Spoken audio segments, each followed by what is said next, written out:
Olá, seja bem-vindo ao Papo Biz, eu sou Antônio Neto e nesse episódio a gente vai falar sobre um tema que pode mudar completamente a maneira como você pensa estratégias de marca, a construção de comunidades ou Community Lead Growth. Nos últimos anos, ficou cada vez mais evidente que o crescimento das marcas não depende apenas de campanhas publicitárias ou de grandes investimentos em mídia. Existe uma transformação mudando a lógica de como empresas conquistam, engajam e retêm seus consumidores. Quer descobrir como? Então, vem comigo!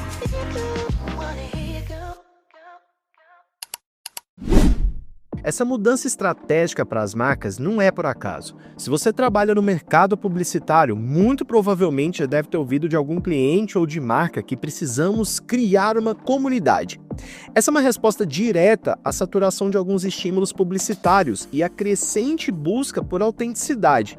Em um cenário em que as pessoas desconfiam de narrativas excessivamente controladas pelas marcas, surgem espaços coletivos que oferecem algo mais valioso: vínculos reais, trocas de experiências e a sensação de pertencimento. Parece que agora todo mundo quer criar uma comunidade em torno da sua marca. Mas a grande questão é, será que as empresas realmente sabem como construir uma comunidade? Como agregar pessoas dispostas não apenas a consumir, mas a defender, recomendar, co-criar junto com a marca? Basta criar uma marca incrível que todo mundo vai querer fazer parte dela? Foi pensando nisso que eu preparei esse estudo completo para explicar o que motiva as pessoas a se unirem em comunidades, quais são os pilares que sustentam esse movimento e como as marcas podem transformar consumidores em protagonistas de uma narrativa coletiva. Então vamos lá, bora começar falando de audiência à comunidade. O Community Lead Growth é muito diferente de uma estratégia baseada apenas em comunicação de massa. Nesse modelo, a comunidade formada por clientes, usuários, fãs ou defensores se torna um motor de crescimento da marca.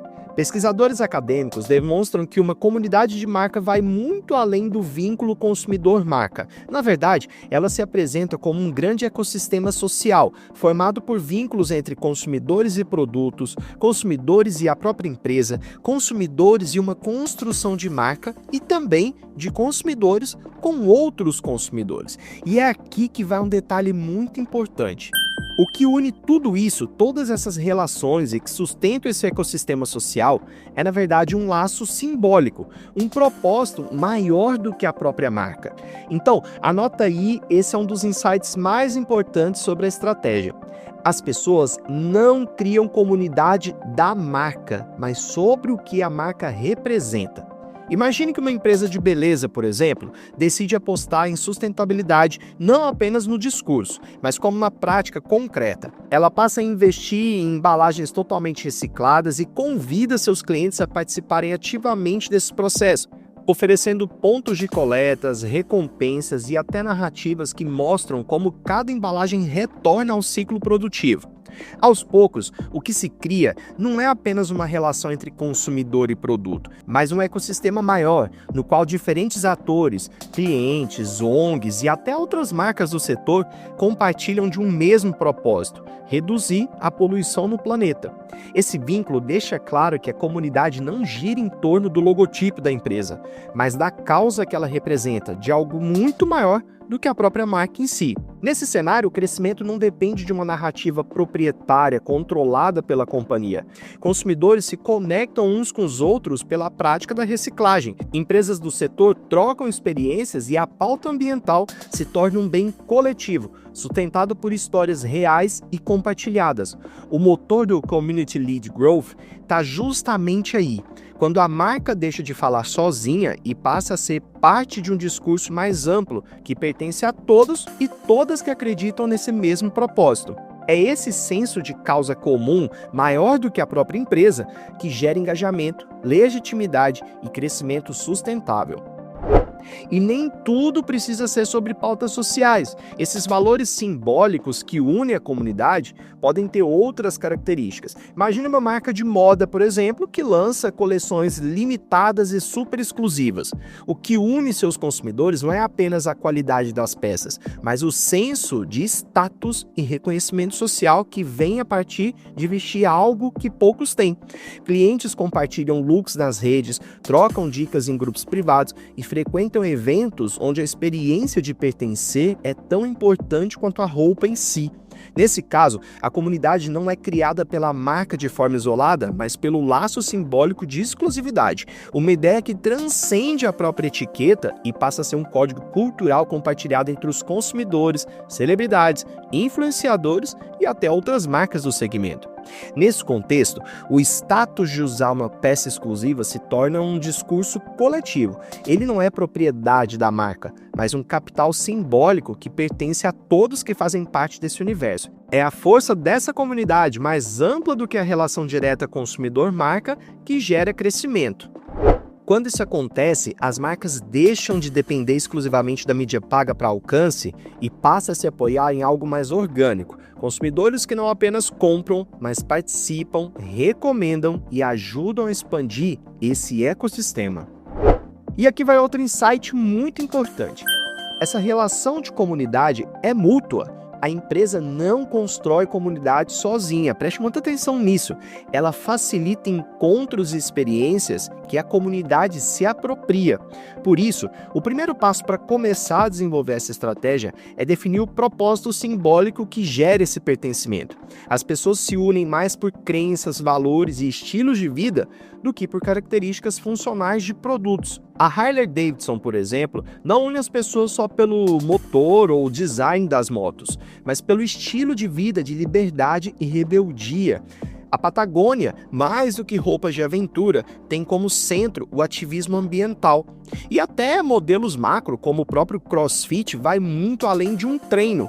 É uma cultura de superação coletiva, de disciplina, sustentada por rituais e até vocabulários próprios compartilhados. Então, até aqui você já entendeu. Quando a gente fala de comunidade, a gente não está falando apenas de um grupo de pessoas reunidas em torno de uma marca. O que realmente sustenta o engajamento duradouro é uma estratégia mais profunda, formada por camadas de identificação que se entrelaçam e reforçam mutuamente. Aqui eu destaco 3 camadas de pertencimento e engajamento do público com a comunidade. Se liga. A primeira delas é a camada cognitiva, ou seja, uma lógica mais racional de pertencimento. Aqui, o membro internaliza uma autocategoria clara. Eu sou desse grupo. Essa clareza vem de regras simples, de fronteiras muito bem definidas e de um propósito compartilhado. É o reconhecimento da identidade coletiva que dá orientação e reduz essas ambiguidades. A segunda camada é o que a gente chama de avaliativa. Não basta apenas saber que eu faço parte desse grupo, é preciso sentir o valor disso. Essa filiação gera autoestima coletiva, traz reconhecimento social. Quando alguém recebe um badge, um símbolo que representa um reconhecimento, uma conquista, um ganho de nova habilidade, um destaque ou simplesmente o prestígio de ser visto como um membro ativo e importante dentro dessa comunidade, isso retroalimenta a motivação para continuar contribuindo com a comunidade. Sabe quando a pessoa faz questão de colocar na bio do Instagram, por exemplo, que são embaixadoras de determinada marca? Pois é, isso é um exemplo dessa camada avaliativa. A terceira camada é a afetiva. É aqui que os vínculos emocionais se consolidam. Surgem rituais compartilhados, histórias em comum, interações recorrentes que criam uma memória coletiva. É nesse nível que a relação deixa de ser racional ou meramente funcional e passa a ser vivenciada como experiência simbólica e cultural. Quando essas 3 camadas se entrelaçam, o resultado é um efeito de ancoragem identitária. O consumo deixa de ser visto como uma transação e se transforma num ato de pertencimento. A marca vira um espelho de quem somos, de como queremos ser vistos e dos valores que queremos projetar no mundo. Com essa estratégia, uma marca consegue reduzir o custo para conquistar novos clientes, aumenta o tempo e o valor que eles ficam com a marca, melhora a satisfação, fortalece a fidelidade e ainda gera insights reais que ajudam a criar novidades. Marcas percebem que as suas comunidades funcionam como laboratórios vivos, capazes de co-criar produtos e ajustar os rumos estratégicos. E quando a gente pensa no que faz uma comunidade de marcas ser realmente sólida, a gente não está falando só de uma soma de pessoas conectadas por acaso. Muniz e Ogin, que são dois pesquisadores muito reconhecidos nessa área, eles mapearam 3 marcos essenciais que são como os sinais vitais de uma comunidade. São essas bases que mostram se o grupo de fato deixou de ser um conjunto de clientes isolados para virar um ecossistema vivo, capaz de retroalimentar e sustentar ao longo do tempo. O primeiro marco é o que eles chamam de consciência de espécie. Aqui surge um forte senso de nós em oposição a eles. É a noção de que existe uma identidade social compartilhada e ela une o grupo e o diferencia de quem está fora. Pensa no clássico confronto de Apple versus Samsung. Não é só sobre celular, é sobre se sentir parte de um clube exclusivo, com orgulho de pertencer àquela tribo. O segundo marco são os rituais e tradições. Eles funcionam como uma cola cultural que mantém a comunidade unida ao longo do tempo. Pode ser algo global, como os fãs de Star Wars celebrando o May the 4th, ou algo mais local, como os rallies da Harley Davidson, que reúne milhares de motociclistas ao redor do mundo. Esses rituais geram continuidade, memória coletiva e um sentimento de que existe uma história sendo vivida e reforçada juntos. O terceiro marco é a responsabilidade moral. Aqui a gente vê um cuidado entre os membros, o acolhimento dos novatos, a disposição para orientar, dar suporte mesmo, preservar os valores do grupo. Quem já entrou num fórum online ou numa comunidade de hobbies sabe muito bem disso. Os membros mais antigos orientam os mais novos, defendem o espírito original da comunidade e zelam pelo que ela representa.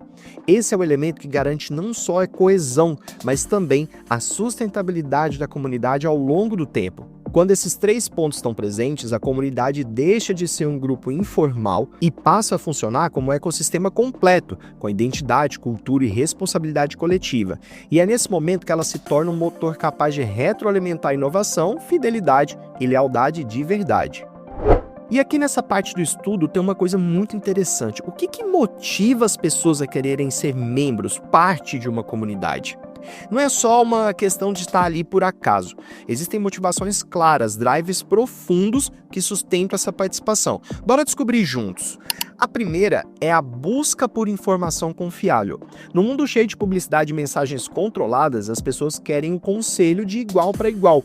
É a ideia de que outro consumidor, outro fã, vai trazer uma opinião mais honesta, mais próxima da realidade do que aquilo que a marca diz sozinha. A segunda motivação é o aprendizado e o desenvolvimento de habilidades. Dentro de uma comunidade, o fluxo de trocas é intenso. Um ajuda o outro, seja com dicas, tutoriais, histórias de experiências ou feedbacks. Isso acelera a curva de aprendizado e gera uma sensação de progresso coletivo. Terceiro, temos a paixão pela marca ou pelo hobby.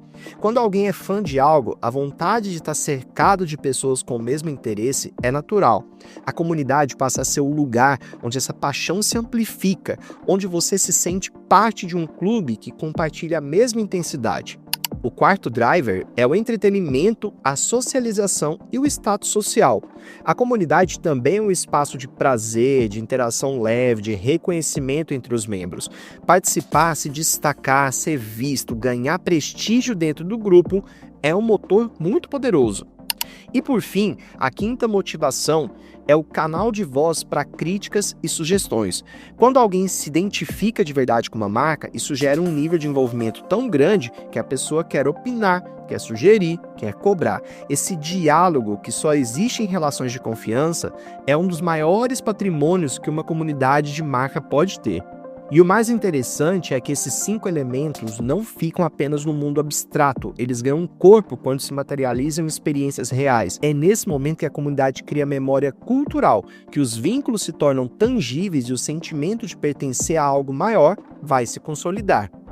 Então bora falar sobre como materializar esse porquê. Até aqui a gente falou sobre esse propósito simbólico que vai unir a comunidade. Mas a grande questão é, como é que esse porquê deixa de ser só um discurso bonito e passa a ser vivido na prática? É nessa hora que a comunidade precisa de espaços e rituais concretos para existir. E esses espaços podem se manifestar de formas diferentes.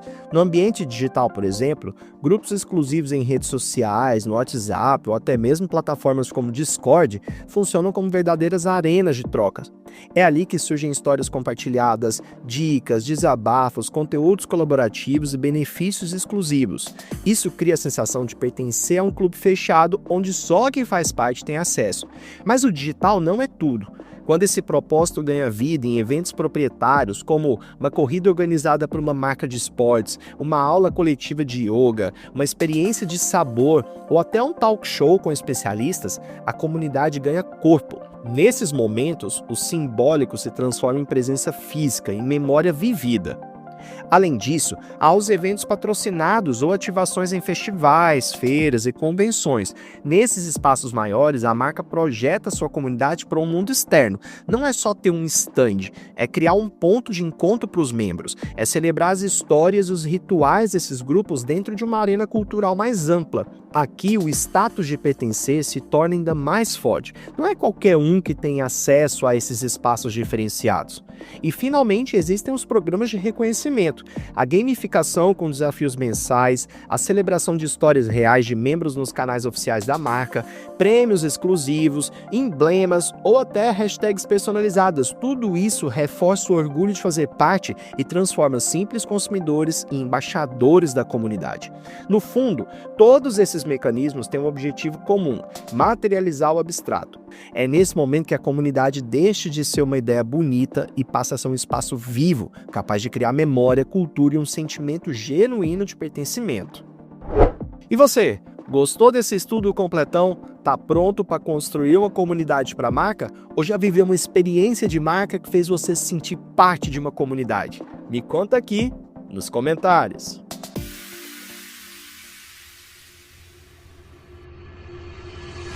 Se você gostou desse episódio, não esqueça de seguir o Papo Biz no seu aplicativo de podcast favorito, compartilhe com seus amigos e me siga nas redes sociais, @FreitasNeto, Neto com 2 T's, para mais conteúdo sobre marketing, negócios e comportamento do consumidor. Até a próxima!